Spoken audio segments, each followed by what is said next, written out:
Yes Vijay గారు, so ఏం చెప్తారు? 25 ఏళ్లుగా పార్టీని అంటిపెట్టుకున్నారు. 7 సార్లు హైయెస్ట్ మెజార్టీతో సిద్దిపేటలో తన హవా అంటూ ప్రూవ్ చేశారు. రైతుల పక్షాన ఉన్నారు.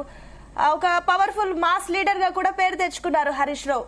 ఆర్థిక శాఖ మంత్రిగా, వైద్య ఆరోగ్య శాఖగా కూడా ఉన్నారు. ఆయన చాలా చూశారు, అన్ని చూశారు. కానీ ఇప్పుడు హరీష్ రావు కమెంట్స్ వెనుక ఆంతర్యం ఏంటి? ఏమనుకుంటున్నారు? అంటే ఇప్పుడు నెక్స్ట్ బాస్ గులాబీ పార్టీకి కేటీఆర్ అయినా మీ అనాలిసిస్ ఏంటి దీనిపైన? చూడండి, రాష్ట్ర రాజకీయాల్లో కేసీఆర్ పెట్టినటువంటి పార్టీ టీఆర్ఎస్ బీఆర్ఎస్ అనేది ఒక చరిత్రను మార్చినటువంటి ఒక రాజకీయ ప్రాంతీయ పార్టీగా గుర్తింపు ఉంది. ప్రజలు కూడా అలా గుర్తిస్తూ వచ్చారు 25 సంవత్సరాల కాలం. అయితే ఈ పార్టీ పెట్టినప్పటి నుంచే ఒక తెలంగాణ వాదంతో ఎత్తుకున్నప్పటి నుంచే అప్పుడున్నటువంటి చంద్రబాబు నాయుడు కాంచి ఇది ఇవాళ పెట్టిండు రేపటే 10 రోజుల్లో మూసుకుంటుంది అనే విధంగానే ప్రచారం కొనసాగింది ఈ పార్టీ. దాని ప్రధాన కారణం తెలంగాణ ప్రాంతీయ అస్తిత్వం, తెలంగాణ ప్రజల పట్ల, తెలంగాణ సమాజం పట్ల అప్పటి వరకు అవతలి వ్యక్తులకు ఉన్నటువంటి ఒక అభిప్రాయం. ఆ అభిప్రాయం తెలంగాణ అంటేనే ఒక చిన్న చూపు ఉన్నటువంటి సందర్భం. ఆ సందర్భం నుంచి వచ్చినటువంటి పార్టీ పుట్టినటువంటి ఒక సంక్షోభం నుంచే పుట్టినటువంటి పార్టీ. సమాజంలో ఉన్న ఒక సంక్షోభం, తెలంగాణ ప్రాంతంలో ఉన్నటువంటి ఓ సంక్షోభాన్ని వాళ్ళకు స్వేచ్ఛగా స్వతంత్ర పోరాటం అన్నట్టు దాదాపు స్వతంత్ర పోరాటంలో ఉండాల్సిన అన్ని లక్షణాలతో కూడినటువంటి ఉద్యమం తెలంగాణ ఉద్యమం జరిగింది. దానికి టిఆర్ఎస్ పార్టీ కేసీఆర్ నాయకత్వం వచ్చారు. మనకు భారతదేశ స్వతంత్రం వచ్చినప్పుడు కూడా అంతే. కాంగ్రెస్ పార్టీ ఏ రకమైనటువంటి పోరాట రూపాలు, మహాత్మా గాంధీ కావచ్చు, ఆ తర్వాత నెహ్రూ, ఆ తర్వాత మిగతా వాళ్ళంతా కూడా ఏ రకమైనటువంటి పోరాటం చేశారో ఆ గుర్తింపే కాంగ్రెస్ పార్టీకి ఇప్పటిదాకా ఉన్నటువంటి. ఆ కాంగ్రెస్ పార్టీలో కూడా ఎన్నో చీలికలు, ఎన్నో పీలికలు, బ్రిటిష్ వాడు చీల్చాలని చేసినటువంటి సందర్భం ఇవన్నీ చూసినటువంటిది. అదే సేమ్ ఇక్కడ తెలంగాణకు సంబంధించినటువంటి దాంట్లో కూడా కాంగ్రెస్ పార్టీ కూడా ఎన్నో పేర్లు మార్చుకున్నటువంటి అంశం కూడా ఉంది. తెలంగాణకు సంబంధించినటువంటి ఒక పార్టీ పుట్టిన తర్వాత అప్పుడే అయిపోతుంది పార్టీ పని, ఇక ఉండదు. అప్పుడే హరీష్ రావు కూడా మళ్ళీ తిరుగుబాటు చేస్తారు. ఓసారి గెలిచిన రాజశేఖర రెడ్డి ఇట్లా పుష్పగుచ్చం ఇయ్యంగానే కథం పార్టీ అయిపోయింది అనేది. అప్పుడున్న కాంగ్రెస్ పార్టీ కూడా తెలంగాణ ఉద్యమం ఇది చంద్రబాబు నాయుడు, ఆ తర్వాత వచ్చినటువంటి కాంగ్రెస్ పార్టీ రాజశేఖర రెడ్డి కూడా నిరంతరం టిఆర్ఎస్ పార్టీని చీల్చడానికి, టిఆర్ఎస్ పార్టీని లేకుండా ఉద్యమం లేకుండా చేయడానికి అనేక కుట్రలు చేసినటువంటి మాట వాస్తవం. ఎమ్మెల్యేలను కూడా కొనుక్కున్నారు. అసలు ఎమ్మెల్యేలను కొన్నది రాజశేఖర రెడ్డి స్టార్ట్ చేసినటువంటిది. అప్పుడే పార్టీకి అయిపోయింది అనేటువంటి దశకు కూడా తీసుకుపోయినటువంటి సిచ్యువేషన్. ఇక ఉద్యమం ఉండదు, ఏది ఉండదు అనేటువంటి ఈ 25 సంవత్సరాల కాలంలో ఇలాంటి సంక్షోభాలన్నీ చూస్తూ ఇందాకున్నటువంటి ఇప్పుడు వచ్చినటువంటి పార్టీ బీఆర్ఎస్. అయినా ఇప్పటికీ 2 జాతీయ పార్టీలు, ప్రాంతీయ అస్తిత్వంతో ఉన్నటువంటి పార్టీ బీఆర్ఎస్ పార్టీ స్టిల్ ఇప్పటికీ తెలంగాణ అంటేనే గుర్తొస్తున్నటువంటి పార్టీగా ఉన్నటువంటిది.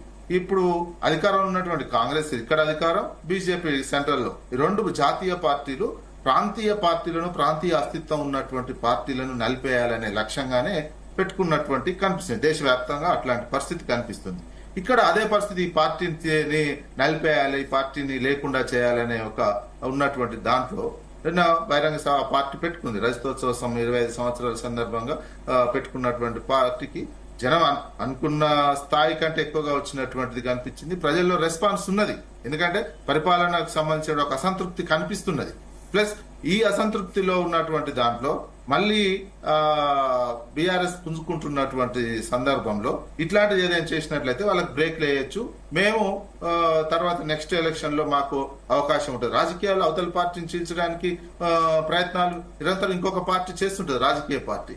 అట్లాంటి ప్రయత్నాలు చేస్తున్న సందర్భంలో ఇట్లాంటి వార్తలు వచ్చినటువంటి సందర్భంలో దీనికి సంబంధించి నిన్న కూడా ప్రెస్ కాన్ఫరెన్స్ దీని మీద పెట్టలే హరీష్ రావు గారు. హరీష్ రావు జనరల్ గా ప్రజల సమస్యల మీద పెట్టినటువంటి సందర్భంలో జర్నలిస్టులు అడిగినటువంటి కొంతమంది క్వశ్చన్స్ కి సమాధానంగా అది చెప్పడం జరిగింది. అయితే బీఆర్ఎస్ పార్టీకి ఉన్నటువంటి క్యాడర్ స్ట్రెంత్ కావచ్చు, ఓవరాల్ పార్టీ కేసీఆర్ నేతృత్వంలో నడుస్తున్నటువంటి పార్టీ. కేసీఆర్ మాటే ఆ పార్టీకి సంబంధించినటువంటి బాటగా అందరు నాయకులు ఉన్నది.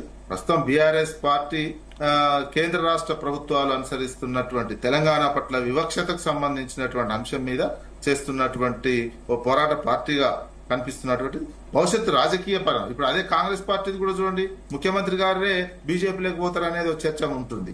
నిరంతరం మోడీని కలుస్తున్నటువంటిది. రాహుల్ గాంధీ అపాయింట్మెంట్ ఇస్తలేరనే ఒక చర్చ జరుగుతుంటది. అంటే రాజకీయ పార్టీలకు సంబంధించినటువంటిది ఎప్పుడైతే ఇది బీజేపీ చేస్తుందా, ఇతర రాజకీయ పార్టీ చేస్తుందా, వాళ్ళు ప్రచారం మా పార్టీ మీద ఇట్లాంటి ప్రచారాలు చేస్తున్నారు అనే ఒక ప్రచారం కనిపిస్తున్నటువంటిది. అంటే ఇదంతా కాలం డిసైడ్ చేస్తుంది.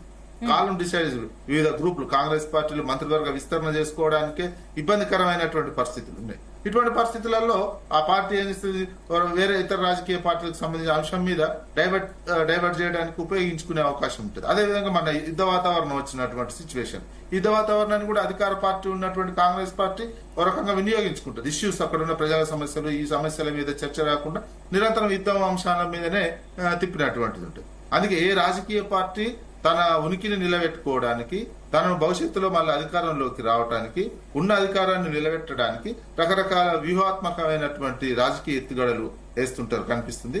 అందులో ఒకటండి విజయ్ గారు, ఇప్పుడు బలోపేతం అవుతున్నట్టు విజయ్ గారు, ఇంకొకటి మీరు చెప్తుంది పాయింటే, బట్ ఇంకొకటి ఏంటంటే కూడా ఎందుకు ఇప్పుడే నెక్స్ట్ బాస్ అన్న అంశం తెరపైకి వస్తుంది అనుకోవచ్చు. అంటే కేసీఆర్ సారథ్యంలో బీఆర్ఎస్ పార్టీ బానే ముందుకు వెళ్తుంది. ఈవెన్ దాదాపుగా 10 ఏళ్లు పాలించినా కూడా, ఇప్పటికీ ఈవెన్ ప్రతిపక్షంలోకి వెళ్ళినా కూడా పార్టీని స్థిరంగానే ఉంచుతుంది కేసీఆర్ నాయకత్వం. కానీ అంతకంటే ముందు కేసీఆర్ ఉండగానే నెక్స్ట్ బాస్ అనేది కూడా వాళ్ళు ఆల్రెడీ అటు బీఆర్ఎస్ కార్యకర్తలే మొన్నటికి మొన్న సభావేదికగా సీఎం కేటీఆర్ అంటూ కూడా రకరకాలుగా అక్కడ సొంత కార్యకర్తలే మాట్లాడిన పరిస్థితి. ఎందుకు ఈ రకంగా పరిస్థితి వస్తుంది? దీన్ని ఏ రకంగా చూడొచ్చు? కేసీఆర్ ఉండగానే నెక్స్ట్ బాస్ అన్న అంశాన్ని ఏ రకంగా చూడాలి? కేసీఆర్ ఉండగానే కాదు, కేసీఆర్ లీడ్ చేస్తున్నటువంటి అంశం. ఎవరైనా క్వశ్చన్ వేసినటువంటి మీ తర్వాత ఎవరైనా ఇప్పుడు క్వశ్చన్ వేస్తే సమాధానం చెప్పినట్టే. ఇది ఎవరైనా క్వశ్చన్ వేస్తే దానికి సంబంధించినటువంటి సమాధానంగానే ఉన్నట్టు చూడాలి తప్ప, కేసీఆర్ ఇప్పుడు పార్టీ అధ్యక్షుడిగా ఉన్నారు. ఆ పార్టీ ప్రతినిధుల సభ నెక్స్ట్ జరిగే అవకాశం ఉంటుంది అక్టోబర్ లో. దానికి సంబంధించి ఎన్నిక జరుగుతుంది, దానికి ఒక నోటిఫికేషన్ వస్తుంది. ఇవన్నీ దీనికి సంబంధించినటువంటి కేసీఆర్ పార్టీ అధ్యక్షుడిగానే ఉంటున్నారు, ఇప్పుడు కొనసాగుతున్నటువంటిది కనిపిస్తుంది. ఈ అన్ని ఇతర రాజకీయ పార్టీ, ఒక రాజకీయ పార్టీ ఉన్నటువంటి సందర్భంలో ఇట్లాంటి చర్చలు వస్తుంటాయి. ఎందుకంటే ఆయా సందర్భంలో వ్యూహాత్మకంగా కొన్ని ఇబ్బందులు, అధికార పార్టీ ఉన్నటువంటి నేపథ్యంలో ఇబ్బందులు వచ్చినటువంటి సందర్భంలో ప్రతిపక్షాలకు సంబంధించినటువంటి ముందుకేస్తున్నటువంటిది కనిపిస్తుంది. ఇంకొకటి, ఇక్కడ 2 జాతీయ పార్టీలు ఉన్నాయి. ఇదో ఒకటి ప్రాంతీయ అస్తిత్వంతో ఉన్నటువంటి పార్టీని కనుమరుగు చేసే ప్రయత్నం జరుగుతున్నటువంటిది ఉన్నది. దాన్ని ఈ రకంగా ఒక్కొక్క సందర్భంలో ఒక్కొక్కటి. ఎందుకంటే దేశంలో ప్రాంతీయ అస్తిత్వం ఉన్నటువంటి పార్టీలే బీజేపీని ఎక్కడైనా ఎదుర్కోగలుగుతున్నాయి, చాలా గట్టిగా ఎదుర్కొంటున్నటువంటి సందర్భాలు కనిపిస్తున్నాయి. ఇప్పుడు యుద్ధం వచ్చినటువంటి ఇటువంటి సందర్భంలో కూడా ఇందిరాగాంధీ చేసినటువంటి యుద్ధానికి సంబంధించినటువంటి అంశం కాంగ్రెస్ పార్టీ దేశవ్యాప్తంగా చెప్పుకోలేకపోతున్నటువంటిది కనిపిస్తుంది.